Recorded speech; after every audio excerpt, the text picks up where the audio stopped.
sem mais demoras, eu queria convidar aqui nosso querido irmão em Cristo, evangelista Luciano. Você pode receber ele com a salva de palmas, em nome de Jesus. Não é para ele, é para Jesus, tá bom? Mais uma vez, uma alegria muito grande receber esse homem de Deus. Sempre nos atende, sempre está com o coração voltado. Eu me lembro a primeira vez que eu conheci o Luciano, não sei se ele se lembra, estava ali na igreja do pastor o Jesus. Você estava até colocando o seu livro, era numa consagração pela manhã, Deus Elim, igreja Deus Elim, quase que o nome foge à minha mente, pastor Nélio, isso.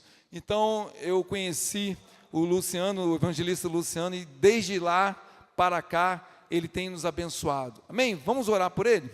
Se você puder, estenda uma das suas mãos. Pai, sabemos que é um privilégio orar por um homem de Deus, Pai. E nesta noite, Pai, eu tenho esse privilégio de estar orando pela vida do teu servo Luciano. Deus, que o Senhor possa usar ele, como sempre, com muito amor, com muita sabedoria, graça, mas também com muita autoridade.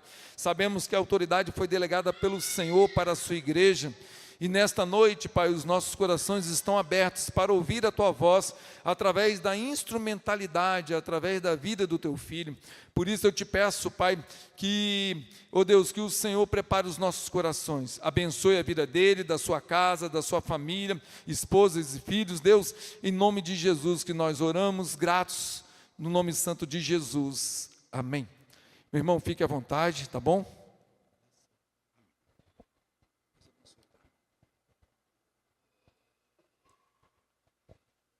Eu cumprimento a amada igreja com a paz do Senhor Jesus. Vamos abrir a palavra de Deus em Mateus, no capítulo 8, e ler alguns versículos a partir do 5. Enquanto os irmãos encontram Mateus 8, 5, gostaria de externar meu agradecimento mais uma vez ao pastor Nilson, esse homem de Deus, sereno, tranquilo. Também estive aqui na consagração do pastor Marcílio, ao pastor dos pastores, né, da Igreja Nova Vida da Regional, o pastor Josué. Homem também sereno, de boa palavra, fazendo discípulos, né? É interessante como nós que fomos consagrados, levamos muito dos nossos líderes, né? Gravei um áudio para ele essa semana e Deus tocou no meu coração para dizer algumas questões pessoais, porque tenho sido edificado aqui, sempre que posso ouvi-lo, e bem sei que Ele tem dado o melhor dele para a obra do Senhor, e graças a Deus a igreja Nova Vida está crescendo, está amadurecendo, e isso é bênção para o reino de Deus. É uma alegria estar aqui com os irmãos. Nós temos um canal lá na universidade chamado de Fé e Ciência. Peço aos irmãos que estejam orando também por esse projeto e colocaremos essa ministração lá, mas hoje não vai ter, nós não teremos muita ciência, nós teremos mais sobre fé. Vamos falar de fé. E Jesus, ele sempre chega na hora certa. Amém? Diz assim a palavra do Senhor: E entrando Jesus em Cafarnaum, chegou junto dele um centurião rogando-lhe e dizendo: Senhor, o meu criado jaz em casa paralítico e violentamente atormentado. E Jesus lhe disse: Eu irei e lhe darei saúde. Amém? Louvado seja o nome do Senhor. Jesus nunca se atrasa. Jesus sempre chega na hora certa. É bem verdade que, às vezes, no tempo humano, nós passamos por alguns vales, né? Algumas tempestades, algumas situações que nós consideramos que está demorando muito para ser resolvida, e até um grupo evangélico, né, de louvor, eles têm um hino, chama Voz da Verdade, e tem uma parte do hino que diz assim, que Deus tarda, mas não falha. Eu acho interessante, e você pode até analisar e dizer incoerente, porque Deus tardar, talvez para o nosso coração, Jesus está demorando demais, mas no tempo dele, não, ele sempre chega na hora certa. O tempo da terra, o tempo do homem, depende da gravidade, né? Quando nós vamos em direção ao espaço, o tempo vai modificando, porque a gravidade vai diminuindo. Esse é o tempo do homem, é o tempo que nós queremos que as coisas resolvam no nosso tempo, mas na verdade o tempo de Deus é diferente. E a própria Bíblia declara que para Deus um dia são como 1000 anos, e 1000 anos como um dia. Deus não está limitado ao espaço-tempo do homem, Ele tem o controle absoluto de todas as coisas, e Ele sempre chega na hora certa. É interessante observarmos, amados irmãos, que aqui, esse homem, que era um centurião, ou seja, ele tinha 100 soldados à sua disposição, de fato, a legião de soldados romanos, ela tinha aproximadamente 6.000 soldados. Então, esse homem, ele tinha responsabilidade sobre 100 soldados. Daí o nome centurião. E ele está ali em Cafarnaum, observando a obra que Jesus vem fazendo, através dos sinais, através dos prodígios, das maravilhas, e também através dos ensinamentos. Ele está atento, está ciente, e de repente ele vê o teu servo enfermo e resolve procurar Jesus. Está descrito em Mateus 8, mas também em outros evangelhos, inclusive Lucas detalha mais sobre isso, porque Mateus diz que esse centurião vai até Jesus, mas Lucas diz que esse centurião não se achou digno de ir até Jesus. Então o que ele faz? Ele pede para que alguns judeus, alguns dos principais ali, procurem Jesus, porque Jesus era judeu. Então, ele fica constrangido de procurar Jesus, porque ele se considerava uma pessoa indigna, e de fato ele era um romano. E um romano ali naquele império, ele já buscava a herança daquele, era o império greco-romano. Então os gregos eram politeístas e os romanos também. Provavelmente aquele homem vivia no seu passado muito apegado a várias idolatrias, porque era como se ele tivesse um Deus para cada situação. Um Deus para a enfermidade, um Deus para o casamento, um Deus para a fertilidade, um Deus para enviar chuva, um Deus para enviar sol. Então era assim que Roma vivia.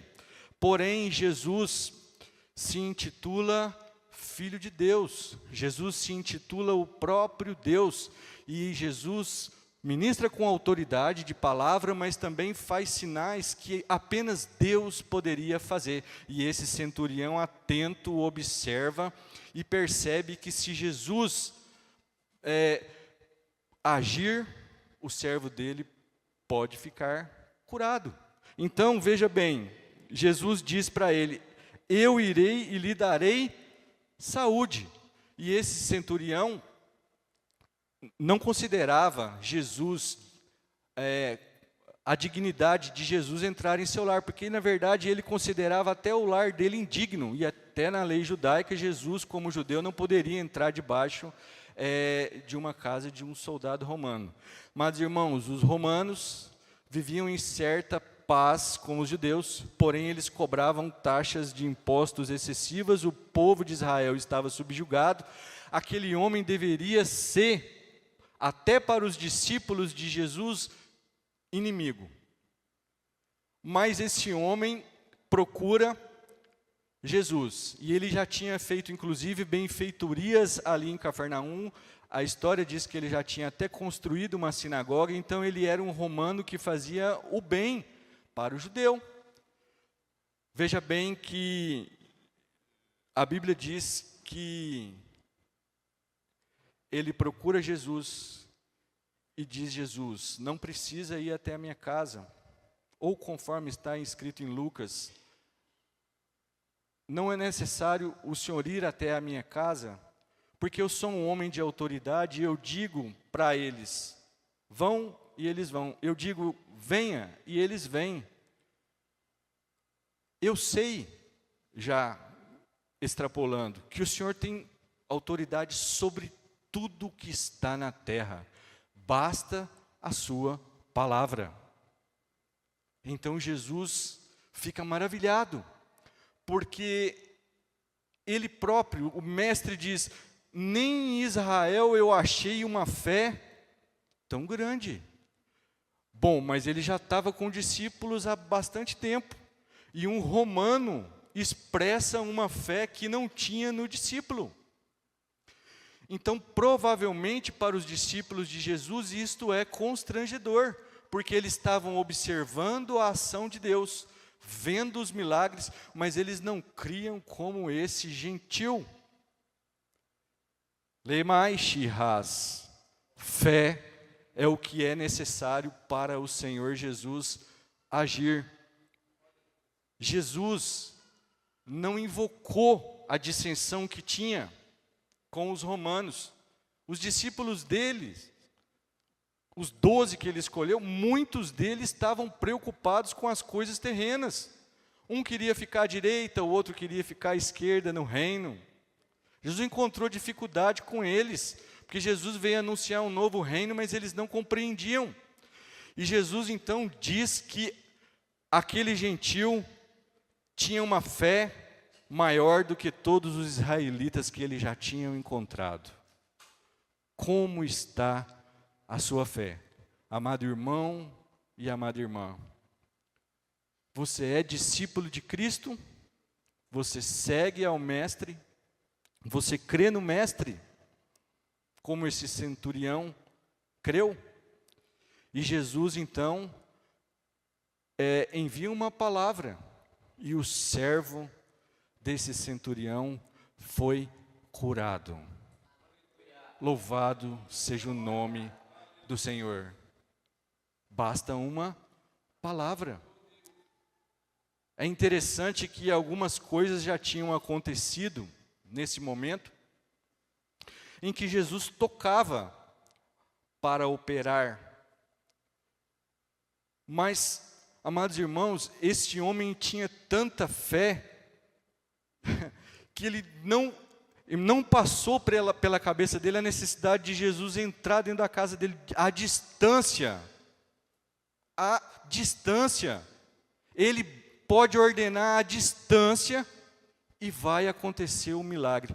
Ele não duvidou. Não duvidou. E assim foi feito, segundo a fé dele. É interessante como Deus opera mediante a nossa fé. E a fé vem pelo ouvir a palavra de Deus. E é isso que nós estamos fazendo nessa noite. Certamente Deus acrescentará fé ao nosso coração durante a ministração dessa palavra. Podemos observar que Cristo, ele encontra um homem, agora sim judeu, chamado Jairo. E esse homem estava com a sua filha de 12 anos, doente. E de fato o diagnóstico era terrível. Por vezes nas nossas vidas nós enfrentamos diagnósticos terríveis. E ele saiu em direção a Jesus, embora ele fosse um religioso e um dos principais da sinagoga. Jairo também, assim como aquele centurião, estava com o seu coração voltado para Jesus. Mesmo ele ocupando a alta posição, ele estava com o seu coração aberto para Cristo. E então ele encontra Jesus, certamente desesperado, e Jesus vai atendê-lo. E Jesus pediu para que fosse dirigido até a sua casa. Porém, no caminho, Jesus encontra, com uma multidão. Eles estavam ansiosos por ver Jesus falar e Jesus operar, também em Cafarnaum, que foi uma cidade que foi muito balançada pelo Evangelho de Cristo, foi muito agitada, e em nome de Jesus, que Janaúba também seja agitada impactada pelo Evangelho de Cristo, e nós estamos aqui mais ou menos como aquele profeta Elias do passado, perturbando Israel, perturbando Janaúba com a santa palavra de Deus. Aleluia! A mulher sofria o mesmo tempo de vida que tinha a filha de Jairo, 12 anos.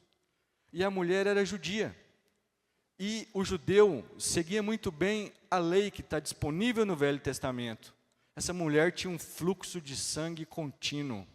Era uma hemorragia. Ela era impura. Certamente a religião o expulsava da sinagoga. Talvez seu pai até a abandonou.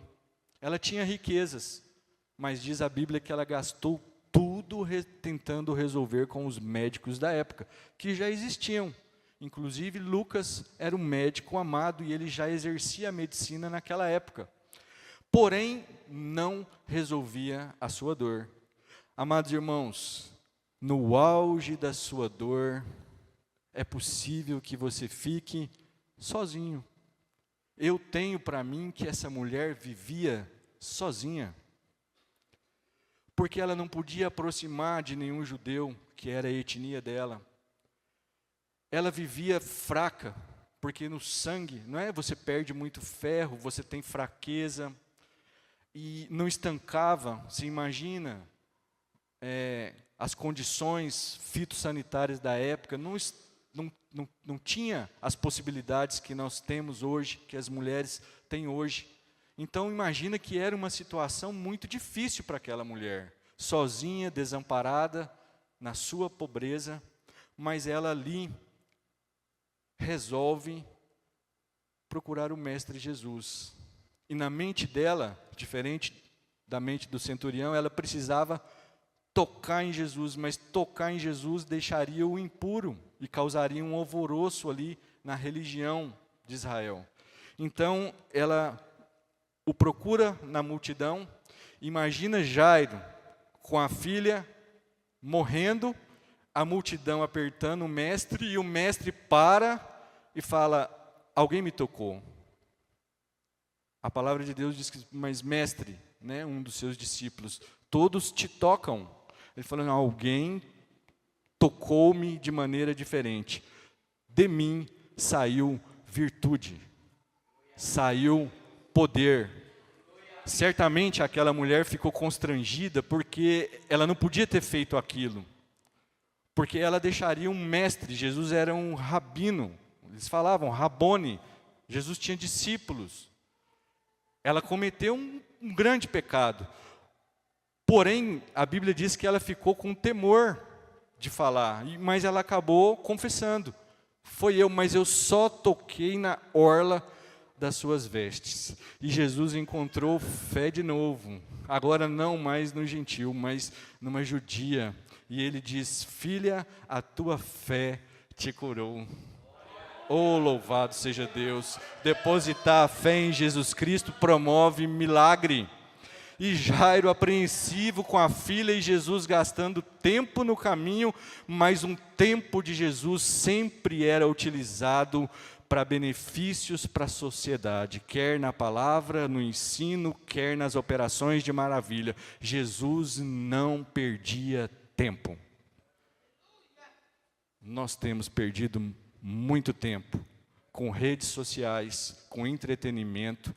Isso tem deixado os nossos corações ansiosos. A ansiedade elimina muitos sentimentos e, inclusive, ela remove do nosso coração a fé, passo a passo, até sendo capaz de esfriar por completo a nossa fé, porque o ansioso não tem mais esperança, o ansioso ele não tem mais confiança, ele não quer mais depender do tempo de espera, ele quer que resolve tudo para ontem. E na verdade Cristo não age assim. Cristo age no tempo dele, mas ele sempre age se você tiver esperança nele e colocar a sua fé em ação. Ele opera. Imagina a alegria daquela mulher, a força, o vigor, a restauração da vida. Imagina que maravilhoso. Mas Cristo olha para Jairo e segue até a casa de Jairo. Aquela mulher não tinha amigos, provavelmente. Mas Jairo também, amados irmãos, não tinha muitos amigos verdadeiros. Porque quando ele chega lá, ele recebe uma notícia triste, que a filha dele já estava morta. Não perceba que Jesus curou o servo de um centurião doente. Agora Jesus encontra uma menina de 12 anos, recentemente morta. E aqueles que estavam ali na casa de Jairo, eles olhavam para Jairo, certamente alguns religiosos ali, por que incomoda Jesus? Porque sua filha já está morta. As pessoas chorando. A Bíblia nem fala, amados irmãos, que alguns estavam comovidos com a morte da filha de Jairo. A Bíblia fala dos flautistas e das carpideiras que estavam ali chorando para receber um salário. Tanto é que quando Jesus disse assim, não temas, Jairo. Não temas. Não temas está escrito na Bíblia 366 vezes. Um deles é para Jairo. Tem um não temas para cada dia e até para aquele ano bissexto. Então Jairo ficou o quê? Quando ele recebeu a notícia que a filha estava morta. Jesus se atrasou. Se Jesus chegasse e ela não tivesse morta, Jesus poderia agir. Porque o humano pensa em graus de dificuldade quando ele não conhece realmente a Jesus. E Deus até compreende a nossa limitação. Só que para Jesus, isso não faz a menor diferença. E não fez. Só que as pessoas que estavam chorando para ganhar dinheiro começaram a rir. Ou seja, que absurdo. Nós já vimos lá os sinais vitais. A menina está morta. Então Jairo tem que decidir entre um fato real, atestado, ou decidir por Cristo, colocar a sua fé em Cristo, e ainda assim acreditar que se Cristo quisesse, Cristo queria, a filha dele podia ser ressuscitada. Jesus achou incredulidade, achou corrupção naquele velório. Jesus entra, mas deixa todo mundo de fora e pede até inclusive para colocar de fora da casa. Pessoas que se aproximam de você por causa da sua condição financeira, por causa da sua condição intelectual, por causa da sua influência política. Jesus falou, eu não quero esse tipo de gente aqui. Tira todo mundo daqui. Quem subiu para o quarto? Lázaro e a sua esposa. Ele também não estava com ninguém amigo realmente ali de fato dele. E Jesus tinha 12, mas dos 12 só subiu Pedro, Tiago e João. Jesus tinha 12 para ensinar, mas ele escolheu Pedro. Mudou o nome dele. Deu autoridade de liderança para ele. E um que queria ficar à esquerda e o outro que queria ficar à direita, que eram os filhos de Zebedeu, Jesus falou para eles assim, não, vocês podem beber o cálice que eu bebo? Vocês podem ser batizados no batismo que eu sou batizado? Porém, aquela intenção não era uma intenção, talvez, tão material, tão mundana, porque se nós esperarmos só em Cristo, só nessa terra somos os mais miseráveis de todos os homens. Possivelmente, Tiago e João também tinham uma condição de liderança diferenciada frente ao Mestre Jesus. Então subiram só os três, com a menina, o pai e a mãe. E Jesus se condoeu, tocou nas mãos dela e disse, levanta-te, menina. E a menina ressuscitou. Os pais se maravilharam, por certo, e Jesus diz, dê para ela alimento. Jesus fez um grande milagre. Jesus não se atrasou. Talvez Jairo pensou, não há mais o que fazer, porque ela já está morta. Porém, Jesus chegou e chegou na hora certa. E isso causou um grande temor entre as pessoas. E certamente um prejuízo para aqueles que estavam ali chorando por dinheiro. A Bíblia diz, alegrai-vos com os que se alegram e chorai com os que choram. Mas não é por interesse, é por piedade, amor e misericórdia, porque o Mestre Jesus é tudo isso, e nós que somos verdadeiros discípulos, também devemos ter misericórdia do próximo, amar a Deus de todo o teu coração, de toda a tua alma e de todo o teu entendimento, e amar o próximo como a ti mesmo. Louvado seja o nome do Senhor. Lehais, grande Deus, santo, santo, é o teu nome, Jesus. Não há outro como tu, digno de honra, digno de glória, digno de louvor, digno de adoração. Tu és mestre sobre as nossas vidas, Senhor.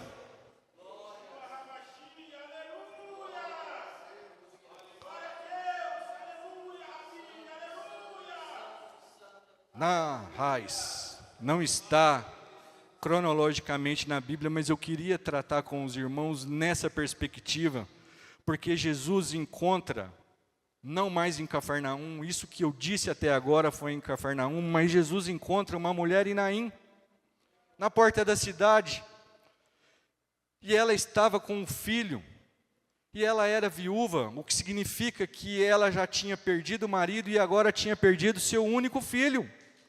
Amados irmãos, as coisas na nossa vida, as provações que nós passamos, elas podem atingir níveis imensuráveis.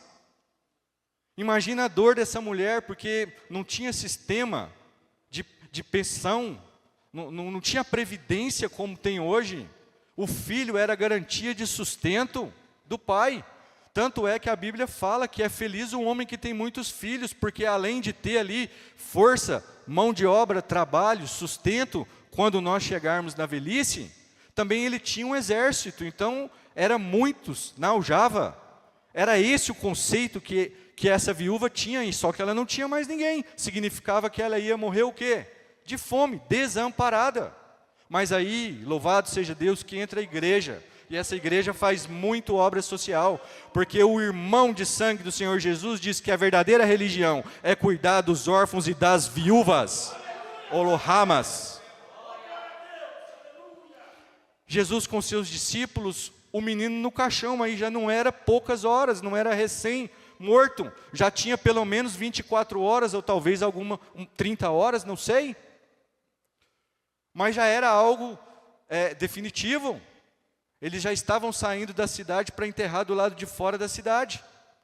E Jesus vê a dor daquela viúva, a dor daquela mulher. E Jesus aproxima-se do cortejo fúnebre.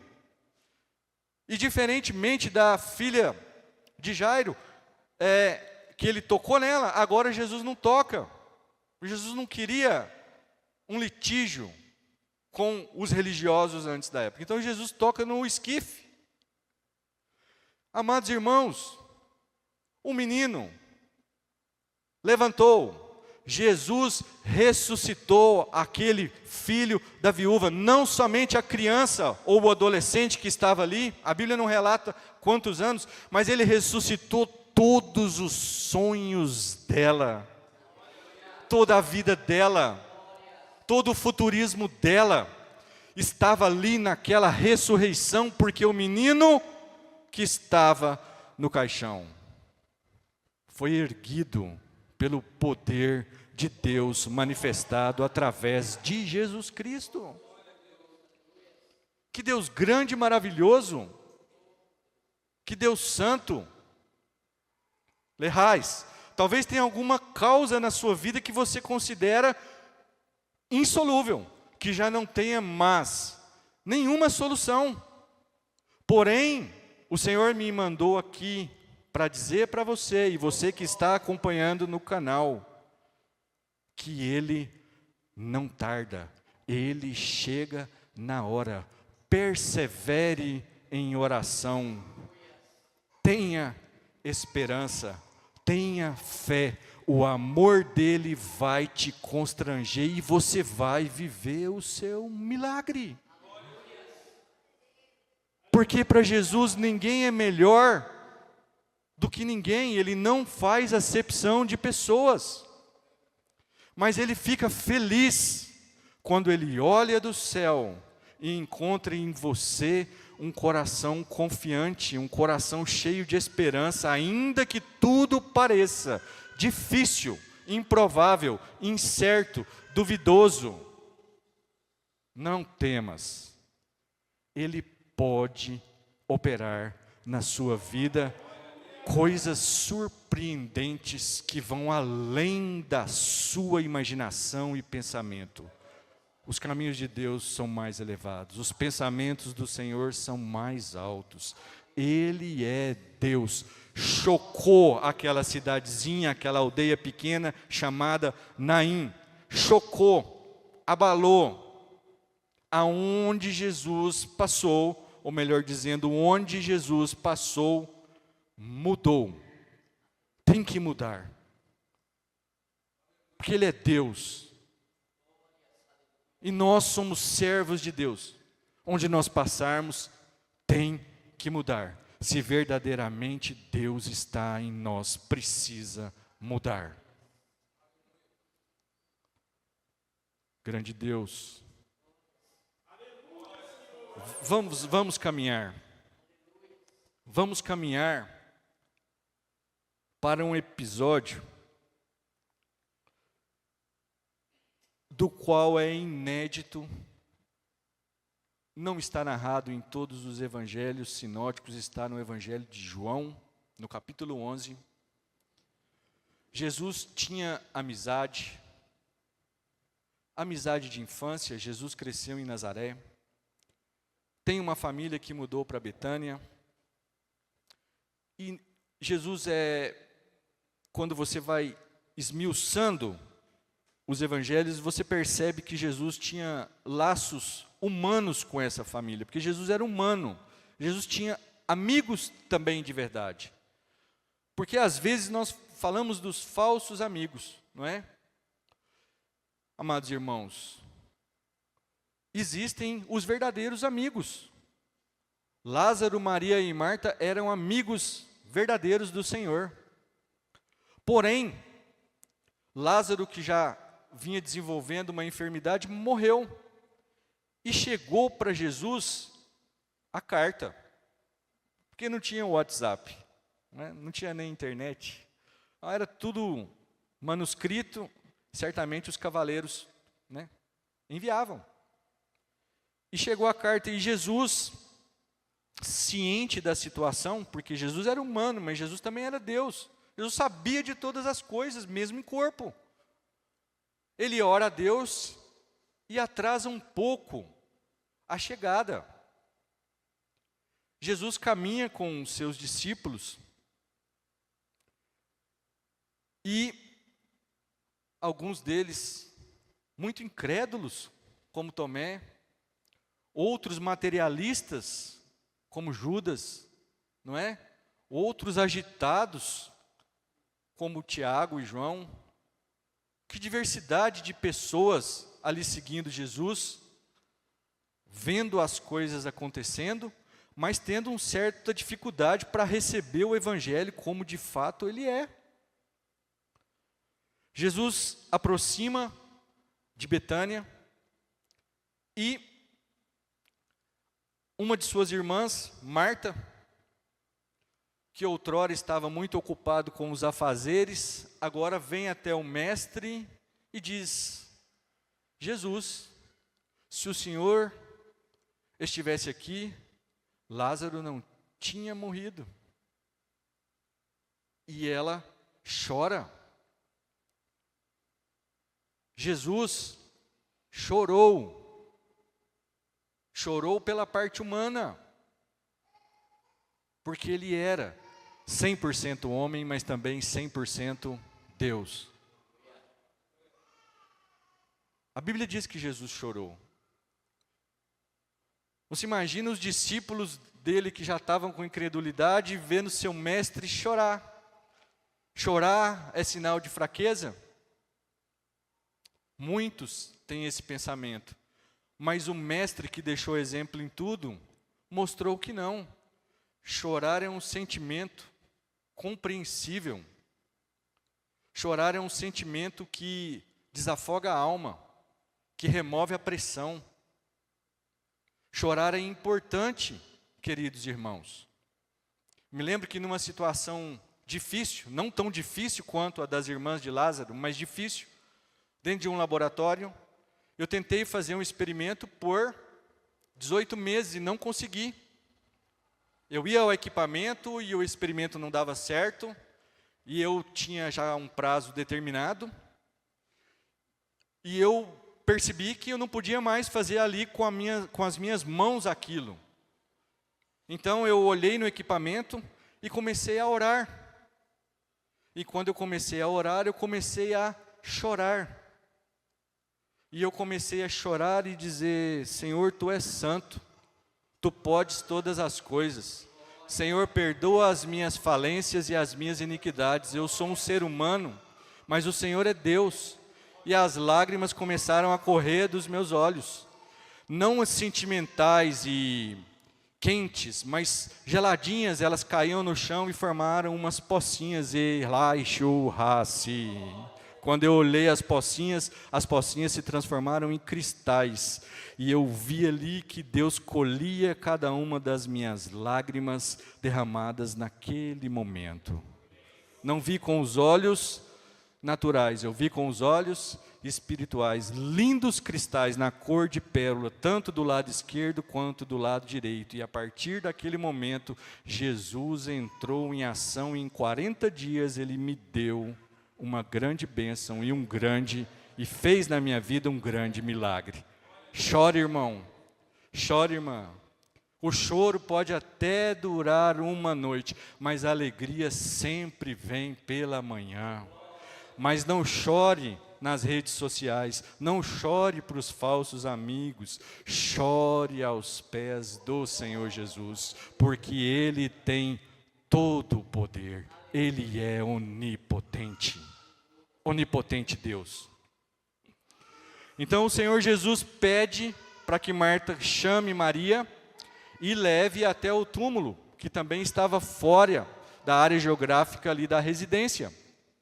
Então, descem pessoas para esse local, aonde Lázaro estava sepultado há 4 dias. Agora não era mais como o filho da viúva de Naim. Não era uma morte recente, já era uma morte de 4 dias. E quando Maria chega nessa parte da palavra de Deus, dessa narrativa, ela fala a mesma coisa que Marta. Assim, Jesus, se o Senhor estivesse aqui, Lázaro não teria morrido. Interessante que, se você voltar um pouquinho na palavra de Deus, você vai ver que Jesus, com muito amor, diz para essa mulher que ela escolheu a melhor parte, que era ouvir os ensinamentos de Cristo, enquanto Marta estava mais afadigada com as coisas da terra. Não é que Jesus condenou o que Marta estava fazendo, porque nós também precisamos fazer as coisas da terra, mas a nossa prioridade tem que ser dar atenção à palavra de Deus. Mas naquele momento parece que tudo que ela absorveu, ela também chegou a cogitar que Jesus não poderia fazer nada, porque já cheirava mal. 4 dias, e ela fala a mesma coisa, parece que ela está no mesmo nível de pensamento da irmã. E ali tinha muita gente envolvida, tinha os fariseus, possivelmente tinha os saduceus. E Jesus aproxima do túmulo e diz algo inédito. Ele diz que Lázaro ia ressuscitar após 4 dias.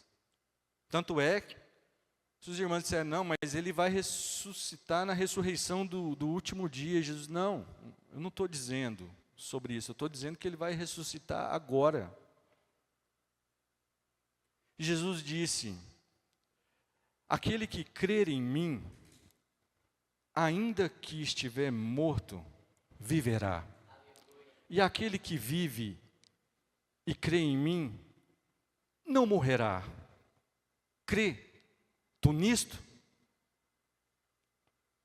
E elas dizem, sim, nós cremos que tu és o Filho de Deus. Então Jesus manda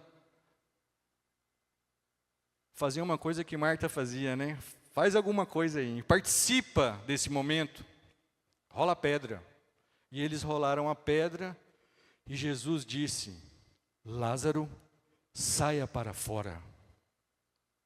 E ele saiu, amados irmãos, atado, com um lenço sobre a cabeça, caminhando.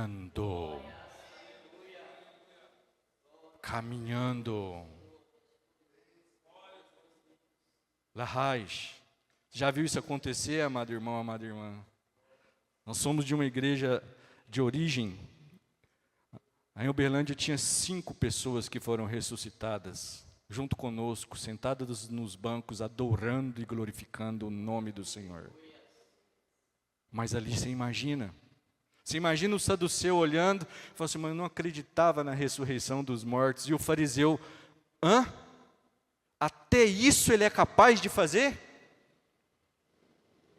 Se imagina um alvoroço, e Jesus num contexto ali delicado, porque Roma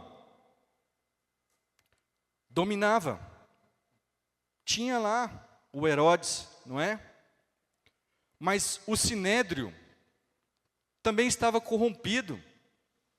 As pessoas não entravam lá só por seguir a Torá, elas entravam por valor econômico. Misturou muito a política com a religião. Eles estavam lá por outros propósitos, que certamente não era mais esperar o Messias, porque o Messias estava no meio deles e eles não conseguiam enxergar. Que coisa fantástica, amados irmãos. As curas de enfermidade, Deus abrindo portas de emprego, abençoando as nossas vidas, fazendo coisas que jamais esperávamos, ressuscitando pessoas. Porém, a pessoa pode voltar a ficar doente, não é? A porta que Deus abriu pode voltar a fechar. O morto que ressuscitou, possivelmente, vai morrer. Agora, a abertura de olhos que Jesus promove nas nossas vidas tem como consequência uma mudança de mente. Tem como consequência uma mudança de caminho. Tem como consequência uma nova visão. É mais ou menos ali como aquele cavalo que anda com aquele aparato, ele não consegue ver muita coisa, mas quando caem as escamas, quando caem essas bitolas, você olha em todas as direções e principalmente para o céu, a sua visão espiritual abre. A Bíblia diz que você converte. E isso não pode ser tirado, se você vigiar e for fiel até o fim. Isso é melhor, isso é maior do que qualquer sinal. A conversão de uma alma. Que maravilha. Jesus, Ele veio, amados irmãos, para nos salvar. Ele é o Messias, o enviado de Deus. O que descortinou a podridão da religião e abriu o caminho para o céu. Jesus anunciou o reino dele, é o reino do céu. Para isso, ele entregou a sua própria vida. A sua própria vida. Interessante observar, minha esposa tem uma Bíblia cronológica, dessa grossura assim. E de vez em quando nós ficamos lá observando essa Bíblia muito rica, porque aqui não está exatamente na ordem que os fatos aconteceram no tempo. A ressurreição de Lázaro foi o último sinal. E Jesus queria mostrar muitas coisas para todos ali, inclusive que isso ia acontecer com ele. Mas esperavam um mestre que lutasse contra os romanos, que subjugasse o mundo como no passado, como foi Davi. Eles queriam um profeta, um rei poderoso, um homem que tirasse eles da vergonha natural, que colocasse Israel como uma luz para as nações novamente, como fez Davi. E Jesus vem mostrar que aqui nesse mundo, a prata e o ouro, tudo corrói, tudo passa, e Ele mesmo diz que passa até os céus e a terra, mas a palavra dele não passará. Ele prossegue para a sua morte. Interessante observar que Jesus caminha para Jerusalém, aonde estava localizado todos os holofotes ali de Israel. Porque Roma, comercialmente, ela ganhava dos judeus. E os judeus também eram, do Sinédrio, um pouco protegidos de Roma, porque eles também ocupavam grandes cargos, e para eles a situação também estava boa, não é? E Jesus, amados irmãos, ele vai para Jerusalém, na festa da Páscoa. Jesus entra, faz uma ceia com seus discípulos. O que mais olhava no mundo, olha que interessante, o que queria a bolsa, o que já estava roubando por quê? Porque estava com os olhos na terra? Então ele era dos 12 o mais miserável? Sim, o diabo entrou, foi no coração dele. De Pedro, Ciro andou. Mas Pedro arrependeu e converteu. E se tornou um dos principais da igreja dentre os judeus.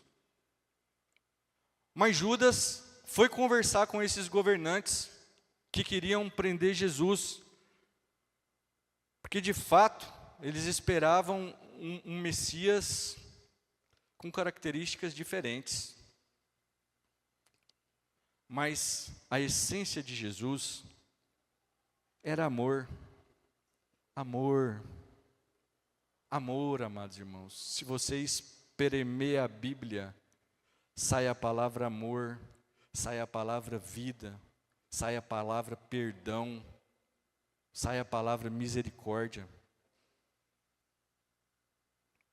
Judas entrega Jesus por 30 moedas de prata. Identificam ele num horto. Provavelmente era difícil identificar. Judas deu um beijo em Jesus. Jesus disse: a quem procurais? Jesus, eis-me aqui. Jesus falou: eis-me aqui. Caíram todos, irmãos. Jesus falou assim: eis-me aqui. Puf, puf, puf, puf. Caiu tudo de joelhos os soldados romanos. Aí Pedro vai, tira uma espada, corta a orelha do sentinela, Malco.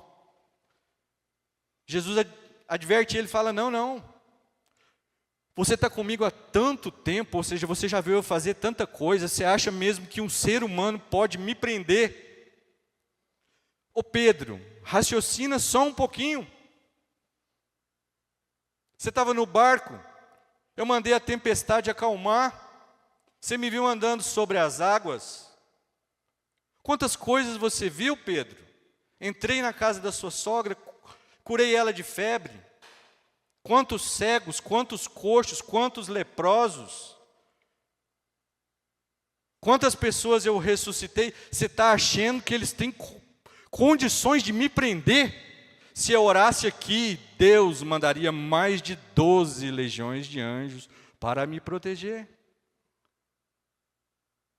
Jesus pega a orelha, coloca lá no lugar, faz uma operação plástica de maravilha e se entrega. Jesus, então, se é comigo, deixa esses irem.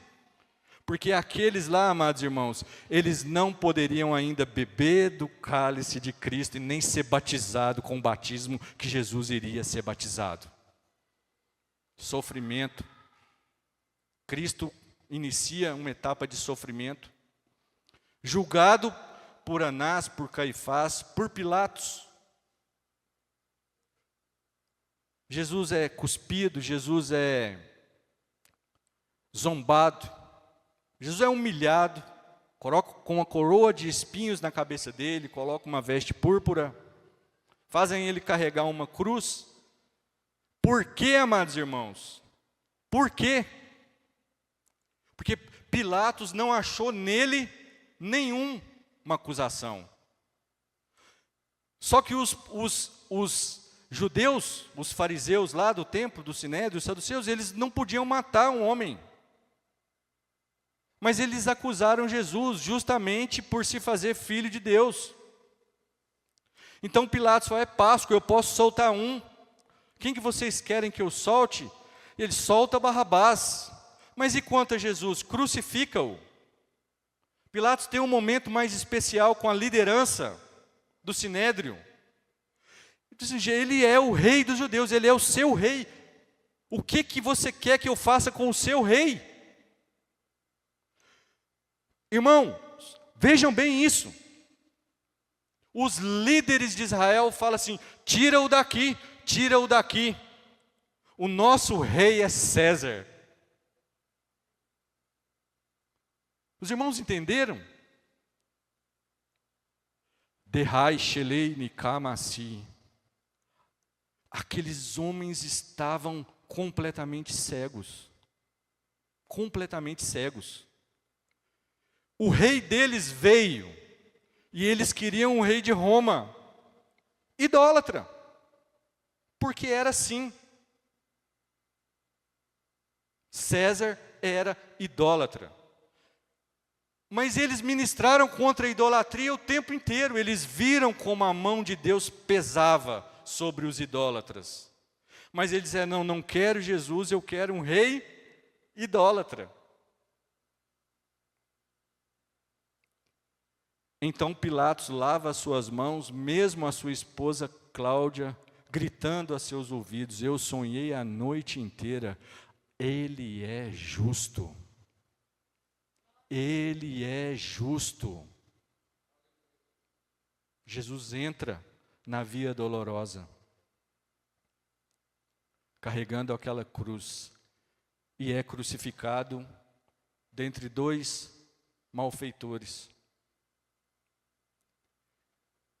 Ali o Senhor faz algo que muitas pessoas não compreendem. Muitas pessoas, até hoje, não querem aceitar, porque estão cegas da mesma forma do que aqueles religiosos da época, estão presas na religião. Uns pensam assim, a salvação eu preciso conquistar com as minhas obras. Tolo, tola, de acordo com a palavra de Deus, isso é tolice, porque as obras não salvam. As obras não salvam ninguém. A salvação é por meio da fé. Fé em Cristo Jesus. Ninguém pode fazer obra e ir lá gloriar. Eu tenho a minha salvação porque eu fiz obras. Alguns ainda insistem em tentar falar com deuses mortos, com pessoas mortas. E a Bíblia também não deixou esse caminho. A Bíblia deixou um único caminho. Cristo Jesus, porta estreita, água da vida, pão da vida, Cordeiro de Deus que foi imaculado no nosso lugar. Ele substituiu a nossa morte. A carta de Romanos é a carta que mais fala de salvação. Todos pecaram e destituídos foram da glória de Deus. Mas o Senhor Jesus é o caminho, a verdade e a vida. Ninguém vem ao Pai a não ser por Ele. Ele é o libertador. E se o Filho nos liberta, verdadeiramente nós somos livres. Não é pela nossa bondade, é pela bondade de Deus expressa em Cristo Jesus no sacrifício. Isaías disse, Jesus, um homem de dores, um homem de sofrimento, experimentado no trabalho. Alguém que saberia lidar com essa situação e não esmorecer. Mesmo quando foi encontrado completamente sozinho. Porque teve um momento, pastor Nilson, que o Pedro, Tiago e João, mesmo sendo mais próximos dele, não conseguiram orar com ele nem por uma hora. E daí ele suou sangue. Lá nas horas mais difíceis da sua vida, pode ser que você não encontre amigos. Porém, Deus não te abandona. Até o próprio Senhor Jesus teve uma hora que Ele falou na cruz, Pai, por que me abandonaste? Porque naquele momento Ele levava sobre Ele todos os pecados dos que estavam ali e dos que nasceriam, que creriam no Seu nome. Ele disse em João 17, não rogo só por esses que estão aqui, mas por aqueles que um dia ainda crerão no meu nome. Era no futuro, Jesus fazia uma oração para mim e para você. Porque eu criei, você crê? Se Deus dissesse o que disser na boca de Jesus para Marta, creste tu, o que você responderia? Porque elas responderam, eu creio que tu és o Filho de Deus, eu creio que você é o próprio Deus, eu creio que você é o Salvador, eu creio que você é o único Senhor. É o esperado Messias que veio para redimir, restaurar completamente o nosso povo. Não só o nosso povo, mas todos quantos aquele creem no nome de Cristo. Ô Jesus maravilhoso, tão poderoso, que Ele disse, os discípulos não compreendiam, as pessoas não compreendiam, mas Ele disse, vocês querem tomar a vida de mim, mas eu vou tornar a dá-la. Amados irmãos, quem ressuscitou Jesus, quando Jesus estava ali, já concluindo, naquele templo onde foi transformado em casa de negócio, Jesus ficou chateado, esvaziou ali a sinagoga, esvaziou o templo. A casa do meu pai é casa de oração. Mas que sinal que o senhor pode dar aí para a gente? Assim, derrubar esse templo, e em 3 dias eu o reedificarei. Mas esse templo, tantos anos, e depois entenderam que Jesus estava falando do corpo dele. Ele se auto-ressuscitou. Ele levantou Lázaro primeiro, depois de 4 dias. Depois ele levantou a si mesmo, no 3º dia. As mulheres foram lá, acharam a tumba aberta, o lenço dobrado, as vestes no chão. 2 anjos aparecem. Diz, por que procurai entre os mortos aquele que vive? Esse evangelista João viu, mais de 500 pessoas viram Jesus ressuscitado. Aonde Ele está agora? Vivo, à destra de Deus, intercedendo por nós, mostrando o mesmo amor e operando da mesma forma, mediante a nossa fé à distância, lá do céu. Ele dá uma ordem e acontece na terra. Mas nós precisamos ter a fé desse centurião. Nós precisamos ter essa fé pequena, nem que seja do tamanhozinho de uma semente de mostarda. Nós precisamos ter essa fé, e o inimigo quer apagar a nossa fé. Por isso, a santificação, como está sendo ministrada nessa igreja, é tão importante, Porque você não crê se você estiver na carne, mas se você estiver santificado no Espírito, você crê. Você crê. Principalmente você que tem promessa. A Bíblia tem muitas promessas, mas talvez você recebeu uma promessa individual e entende que isso não vai acontecer. Vai acontecer. Foi Deus quem falou, e Ele não mente, Ele não é filho do homem para enganar ninguém. E Ele também não se arrepende. O que Ele falou, Ele pode fazer mediante a nossa fidelidade e a nossa fé. Ele tem poder. Ele tem todo o poder. Eu sei que deu o horário. 21 horas. Que vontade de ministrar aqui até 22.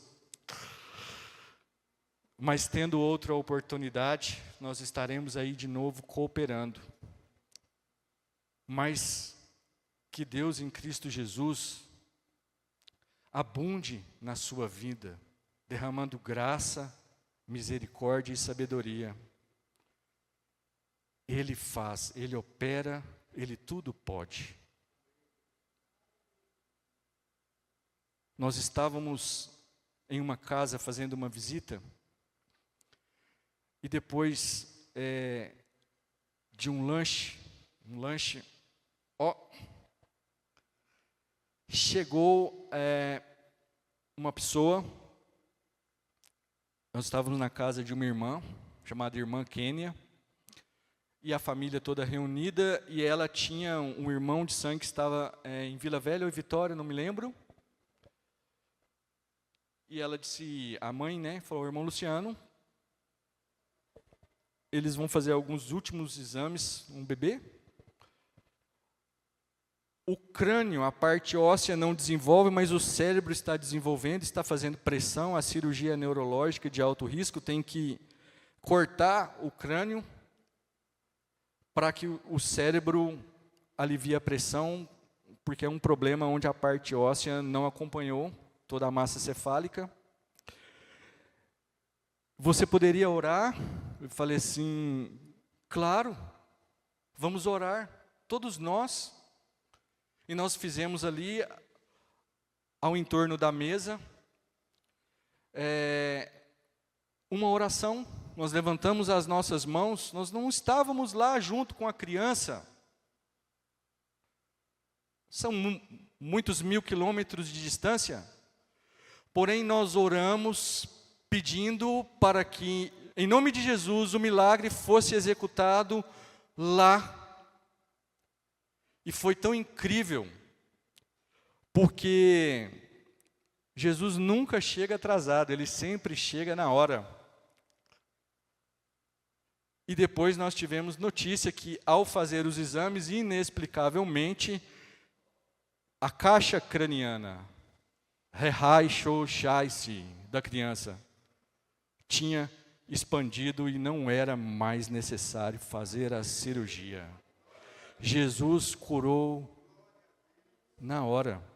E a palavra dele diz que Ele quer que homens, sem contendas e sem iras, levantem as suas mãos santas em direção ao céu. E Ele se inclina, ouve o nosso clamor e opera maravilhas no meio físico, na terra, até hoje. Porém, o maior milagre é a rendição, é a conversão a Cristo Jesus.